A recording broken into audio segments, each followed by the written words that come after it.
워낙 오래 공직에 머무시면서 시중 여론도 많이 들으셨을 것 같아요. 이런 이야기도 들으셨을까요? 이제 부동산 사자니 취득세, 살자니 보유세, 팔자니 양도세, 주자니 증여세, 이생을 떠나고 싶자니 상속세, 이런 말씀 들어보셨는지 모르겠습니다. 예, 뭐 일개는 흘러 들어오는 걸로 제가 들었습니다. 네, 흘려들을 이견은 아니죠. 공급을 해결하지 못하니까 국민들은 이렇게 정부가 세금을 쥐어짜고 있다고 생각을 할 겁니다. 아까 제가 들어보니까 부동산 시장이 지난 2달 전에도 부총리께서는 이사 대책 이후에 정책 효과가 2달 후에는 볼 것이라고 했는데 지금 부동산 시장이 효과를 보고 있습니까? 예, 저는 뭐 아까 말씀드린 대로 일단 시장의 가격 동향을 보면요, 예전에 올라갔던 상승 속도가 많이 꺾였고요. 첫째, 그거 하나가 시장에 안정 메시지를 줬다라고 저는 생각하고요. 두 번째는 이사 대책에서 가장 대표적인 것이 저희가 복합 공공개발 사업인데요. 이미 저희가 지금 접수받은 데가 한 400여 군데가 됩니다. 공공개발을 해서 집이 다시 재개발되는 것에 대해서 많은 희망을 갖고 신청한 것이 저희한테 한 400건이 넘는다는 걸 말씀을 드립니다. 네, 오늘 일부러 안 나오셨는지 모르지만 변창흠 전 장관 대신해서 말씀하시는 것 같습니다. 그렇지만 상승가가 꺾였다는 게, 상승률이 꺾였다는 게 아파트 가격이 오르지 않았다는 건 아니죠. 그 안정을 마치 아파트 가격이 안 오르다고 이렇게 말씀하시는 건 아닌 것 같습니다. 그렇죠? 네, 아까 오름세가 꺾였다고 제가 말씀을 드렸습니다. 그래서 안정이라 말씀하시면 안 되죠. 그래도 예전에 빠르게 올라가는 게 비하면 저는 뭐 말씀 많이 하셨으니까요. 공시가격이 14년 만에 최대폭의 상승 많이 들었을 줄 압니다. 4배 가까이 올랐다고 얘기하는데요. 이 신청이 상당히 많이 들어오는 걸로 알고 있습니다. 얼마나 들어오고 있습니까? 4월 말까지 이 신청을 받았는데요. 지금 구청별로, 제가 기초지자체별로 일부 지자체는 사실 정식 공문으로 해서 의견을 제출해 줘서 한 데가 있고, 또 구두로 의견을 제시한 데도 있고 해서 뭐 그렇게 많지는 않습니다만 의견을 제시한 지자체가 있다는 말씀을 드립니다. 많지 않다뇨? 예. 숫자를 좀 파악하고 계십니까? 예, 그럼 뭐 제가 지금 숫자를 안 갖고 있지만 제가 알기로는 서울시만 하더라도 몇 개 구청, 3개 구청에서는 문서로 주셨고 아마 2-3개 구청에서는 구두로 준 걸로 그럼에도 불구하고 이 신청이 많아지는데요. 시세 90%까지 끌어올리는 공시가격 현실화율을 계속 밀어붙이고 있습니다. 공시가격은 왜 올리시는 겁니까? 예, 의원님, 지금 공공주택의 경우 공시가격 현실화율은 시세에 지금 67~68%밖에 안 되고요. 개별주택의 경우는 55%입니다. 지금 과연 이와 같이 시가하고 괴리되어 있는 공시가격을 그대로 가져가는 게 맞는지 정부는 단계적으로 현실화해 가는 것이 맞다고 보고 있습니다. 주택 가격이 올라가는 게 그럼 국민 탓인가요? 시가대로 따라 올라간다고 하는 게 아니라 공정시장 가액 비율과 그리고 현실화율을 정부가 인위적으로 끌고 올라가기 때문에 문제가 되는 겁니다. 네, 이번에 공시가격이 올라가면서 공시가격 현실화율의 퍼센테이지는 1.2%밖에 되지 않습니다. 그래서 공시가격 현실화율이 90%라는 것만 이제 생각하실 텐데요. 정부로서는 2030년까지 90%이기 때문에 대개 저가 주택의 경우에는 당분간 3-4년간에 매년 1% 정도 포인트 정도밖에는 올라가지가 않습니다. 지금 시세 이야기를 하셨었는데요. 네. 시세가 올라가니까 공시가격 현실화율 같은 경우에는 조금만 보란 말씀이신데 그럼 시세가 내려가면 공시가격 현실화율을 조정하실 겁니까? 당연히 공시가격은요 시세를 감안해서 산정한 가격입니다. 알겠습니다. 자, 그러면은요 그런 공시가격이 정당하고 객관적으로 산정되는지 보도록 하겠습니다. 현재 이 감정평가원, 그러니까 조사자분들이 몇 분 정도, 몇 가구를 지금 조사하고 계십니까? 제가 알기로는 1,421만 가구 전수조사를 하게 되는데요. 전수조사를 했습니다. 1인당 제가 보기에는 아파트에 700~800 가구인가 그러니까 그 동이죠. 가구라는 게 한 동에 같은 평수는 거의 비슷하게 되니까 그렇게 해서 지나치게 과다하게 물량이 배정된 건 아니기 때문에 저도 그래서 살펴봤습니다. 감정원 직원들이 그렇게 조사를 하고 감정평가사 같은 분들의 전문가 의견을 듣고 산정한 가격이고요. 부총리님, 잘못 보고를 받고 계십니다. 지금 조사원이 몇 명인 줄 아십니까? 네, 제가 통계를 보고 말씀 주시죠. 아니요, 먼저 확인해 보셔요. 제대로 보고를 받고 계십니까?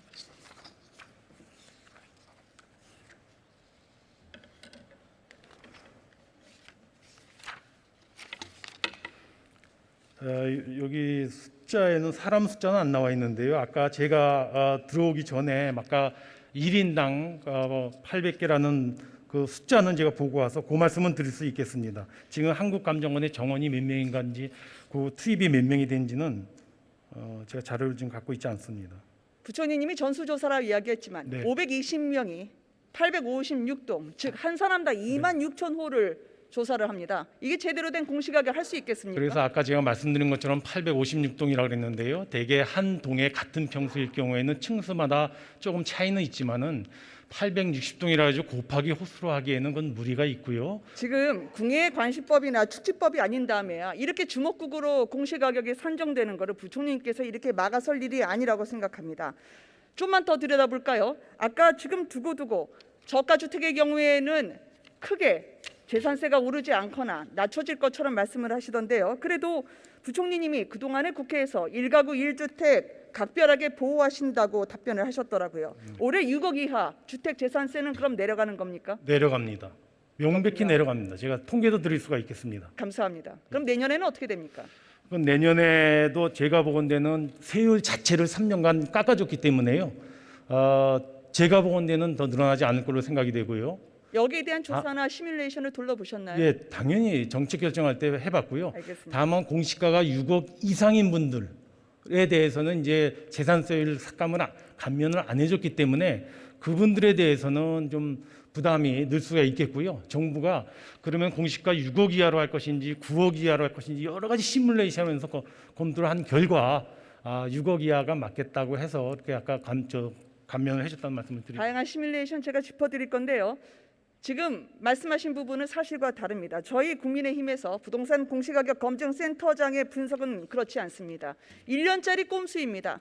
약한 자를 위한다는 정부가 결국 약자에 대해서는 1년간 눈속임하다가 2022년부터 계속 재산세가 올라가도록 되어 있습니다. 내려줘도 얼마나 내리는지 봤더니 7만 원 찔끔 내려주시더라고요. 그리고 나서 내년부터는 대다수 주택 보유세가 서울에서는 급격히 증가합니다. 왜냐고요? 공시가격 상승률이 재산세 감면액보다 높기 때문이죠. 이런 거 감안한 시뮬레이션 돌리셨다고 하는데 공시가격 얼마나 올린다고 생각하고 돌리셨습니까?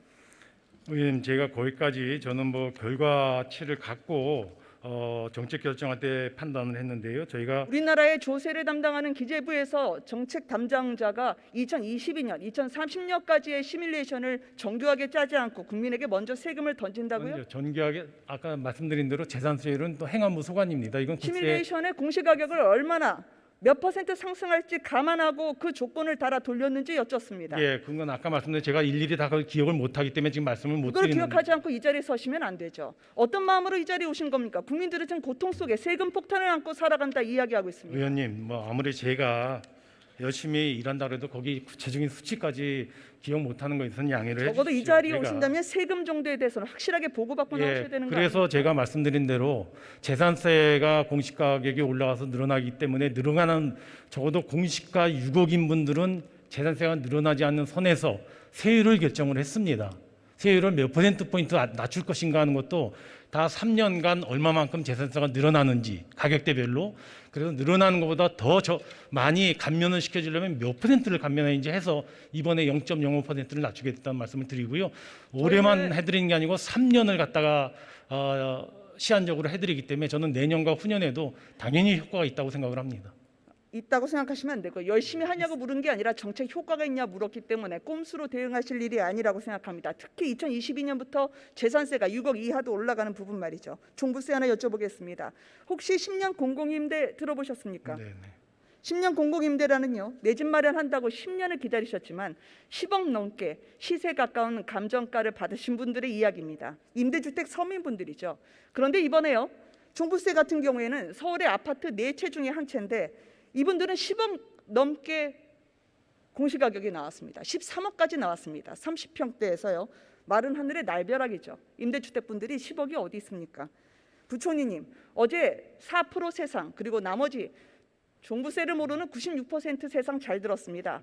임대주택도 호화주택입니까? 예, 의원님, 아까 말씀드린 대로 종부세 기준이 가격 기준으로 돼 있다 보니까 뭐 사실 그 주택의 유형을 구분하지는 않습니다. 그래서 그러다 보면은 뭐 임대주택이든 또는 개인 자가주택이든 그 해당 기준에 초과될 때는 종부세가 부과가 될 수밖에 없는 현재의 상황이라는 점. 눈이 없는 세금일수록 보편성과 예측 가능성이 있어야죠. 지금 그 말씀을 국민 탓하시는 겁니까? 그렇지 집값을 국민이 올렸습니까? 정부가 올렸죠. 하나 더 여쭤보겠습니다. 한 신문에 연남동 단독주택 2018년에 15억 받았지만 그 뒤에 2019년에 40억 받았습니다. 이게 보도가 되고 나니까 정부가 바로 10억 원을 깎아줬습니다. 아니 공시가격이 지금 도매 시장도 아니고요. 얼마나 많은 분들의 피눈물 흘리고 있겠습니까?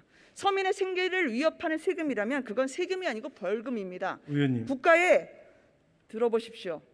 국민의 담세 능력을 감안해야 되는 것이 세금입니다. 국가의 재정권 행사와 국민의 재산권 보장은 그건 조화가 돼야 됩니다. 그걸 우리는 조세 형평주의라고 합니다. 자, 공시가격이 왜 중요한지 여쭙습니다. 1억 원 미만 주택, 즉 1억 원 미만 주택 19만 채가 값이 올라서 취득세, 청약자격 혜택 뺏기고 있습니다. 잘 아시다시피 건강보험료, 기초연금, 기초생활보장 공시가격 오르면 이분들 사각지대에 있는 분들 복지 혜택을 빼앗기게 됩니다. 이제 그만 동결을 해도 되지 않을까요? 제가 종부세 기준 완화에 대해서 여쭙습니다. 지금 9억 원에서 기준을 상향 조정하실 겁니까? 네, 의원님 그 9억 원이라는 기준이 2011년도 그러니까 10년, 11년 전에 설정된 거라 제가 보건대는 거기에 대해서는 검토의 여지가 있지 않느냐는 의견을 많이 들었습니다. 그래서 이제 짚어보고 있다는 말씀을 제가 드리고요. 다만 그것이 시장에 또 잘못된 시그널로 하면은 부동산 시장에 미칠 영향이 다대해서 저희가 신중하게 검토를 하고 있다는 말씀을 드리고요. 의원님 아까 말씀하셨던 단독주택 15억이 40억 하면서 10억을 깎아줬다는 얘기는 제가 이해를 못하겠습니다. 정말 사실인가요? 네. 그거는 이번에 그랬다는 읽지 건가요? 않으시나요? 아니 이번에 그랬다는 일면에 나온 건가요? 건데요. 이번에요? 왜냐하면은 2018년 얘기입니다. 그리고 2018년, 2019년까지 이루어졌던 일이고요. 그러니까 제가 이번에는 그럴 수가 없습니다. 4월 말까지 이의 신청을 받고 6월 말에 확정을 하는데 누가 어떤 권한으로 10억을 깎아주겠습니까? 그래서 부처님 이 신청하면 몇 퍼센트 받아들이는 줄 아십니까? 이의 신청한 거에서 합리적인 거는 제가 다 받아주는 걸로 알고 있습니다. 합리적인 거 받아들이지 않습니다. 0.2%가 안 됩니다. 수천 건을 해도 네. 몇십 건밖에 안 받아들입니다. 그게 네. 정부의 행포라고 국민들은 생각 안 하실까요? 의원님은 나머지 99%가 왜 인정이 안 되는지는 살펴보셨는가요? 지금 저한테 질문하실 때입니까? 예, 그렇습니다. 이 자리에 오시면 됩니다. 저랑 자리 바꾸시죠. 두 제가 분- 글로 내려가겠습니다. 두 번째, 어제도 제가 자, 말씀을 하나 더 드렸지만은 여쭙겠습니다. 공시가격을 자꾸만 동결하라 그러는데요. 의원님 정말 저는 제가 공무원 36년 하면서 지금 의원님들이 부동산 공시법을 만들어 가지고 적정 가격을 이런 걸 다 감안해서 고시하라고 하시면서 조사된 결과를 그냥 정부가 알아서 동결하고 이렇게 결정할 수 있을까요? 저는 없다고 생각합니다. 저 이거 여쭤볼 텐데요. 6억 2달 전에 지금 이렇게 단호하게 말씀을 하시지만 2달 전에는 종부세 기준과 관련해서 완화를 검토한 바가 없다. 잘라 말하셨습니다. 근데 무슨 변동 사유가 있어서 이렇게 유연해 주셨습니까? 제가 말씀드리겠습니다. 제가 부정부패입니까? 기재위에서요. 여러 의원님들이 종부세 9억 원을 좀 조정할 필요가 있잖냐고 여야 의원님이 제시를 하셨습니다. 그때 제가 이 9억 원이 10년 전에 설정된 거긴 하지만은 잘못하면 지금 부동산 시장이 굉장히 불안한데 시장에 잘못되게 부동산 완화에 잘못된 시그널이 가서 부동산 영향이 있을까봐 지금으로선 검토한 바 없다라고 말씀을 드렸고요. 이번에 보궐선거를 치르면서 그 부동산 종부세에 관한 얘기가 많이 있고 또 그것이 민심의 일부라고 한다면 정부로서는 그런 의미에서 다시 한번 들여다보는 것은 저는 필요하다고 판단해서 지금 살펴보고 있다는 말씀을 드립니다. 9억에서 상향될 가능성이 있겠군요. 이런 이야기는 지금까지 6억 5천으로 공시가가 내려가지 않았다가 이번에 9억 원 넘는 종부세 그 4% 클럽에 합류한 변창흠 전 장관이 이 자리에서 들었으면 더 좋았을 것 같습니다. 제가 시그널 말씀하시길래요. 부총님께서 시장에 가장 강력한 시그널을 주신 거 하나 말씀을 드릴까 합니다. 임대차 3법이죠.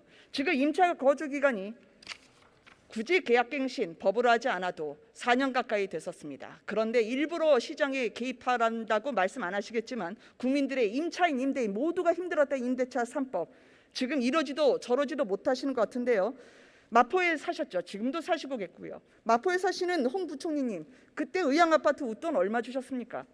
의원님, 그렇게 개인적인 사항에 대해서 제가 말씀드릴 사항은 아닌 것 같고. 부총리가 웃돈을 주시는 건 개인적인 사항이 아니죠. 지금 정책이 잘못되고 지금 있다는 걸 온몸으로 옹변하신 게 임- 운돈 사태입니다. 임대차 운돈 3법에서 사태는요, 법이 아니니까 편법으로 해결하라고 2년- 부총리께서 2년간의 직접 옹변하신 사안이에요. 2년간의 계약갱신 청구권을 이용한 것 자체를 지금 잘못됐다고 말씀하시는데요. 제가 보기엔 많은 세입자들이 오히려 더 안정적으로 2년을 연장하신 분들이 대다수입니다. 그 와중에 그렇지 못한 분들이 계시는 거죠. 물론 저도 그 와중에 여러 가지 피해가 있었습니다.